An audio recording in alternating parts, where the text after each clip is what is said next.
বছর ধরে যে ডিসকোর্স, এই ডিসকোর্সই গত 16 বছরের ফ্যাসিবাদ কায়েম করেছে এবং নাগরিক সমাজ আপনারা শেষ পর্যন্ত কিন্তু এটার মুখোমুখি হতে হয়েছে। ভুল কাউকে মাফ করে না, পাপ মাফ করে না। আপনাদের বাড়িতেও পুলিশ গেছে, সিভিল সোসাইটি মেম্বারদেরকেও বাড়িতে পুলিশ গেছে। শারমিন আপা আমাকে জিজ্ঞেস করছে ফোন করে, বাবা তুমি কি বলো, আমার কি বাসায় থাকা উচিত কিনা এখন? আর ওয়াই এই কথা জিজ্ঞেস করতে হবে কেন? আমরা প্রতিবাদ করতে পারবো না?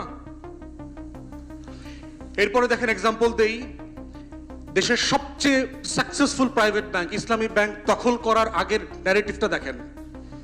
জঙ্গি ফান্ডিং, তারপরে হচ্ছে টেরোরিস্ট ফান্ডিং, XYZ, জঙ্গি অর্থনীতির বড় বড় বিবরণ তৈরি হইল, বড় বড় অর্থনীতিবিদরা আমাদেরকে বহু কিছু বুঝাইলেন।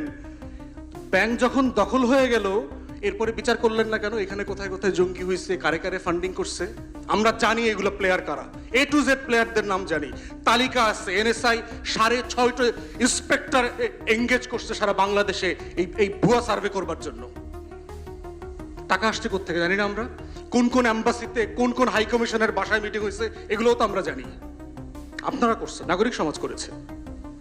তো বাংলাদেশে এই যে ইন্টেলেকচুয়াল ফ্যাসিবাদ কায়েম হয়ে আছে নাগরিক সমাজের নেতৃত্বে, আপনারা প্রতিবাদ করেন নাই, আপনারা সিলেক্টেডলি প্রতিবাদ করেছেন। এবং এখান থেকে আমাদের নাগরিক সমাজকে উঠে আসতে হবে। অন্যায় অন্যায়, কমন ফ্রেমে অন্যায়ের প্রতিবাদ করতে হবে, এটাই রিপাবলিকান ক্যারেক্টার। এই জন্য আমরা বলছি যে নাগরিক সমাজকে সিরিয়াসলি রিভিউ করা দরকার এবং ভুল কলগুলো স্বীকার করা দরকার। Yes, we made mistakes.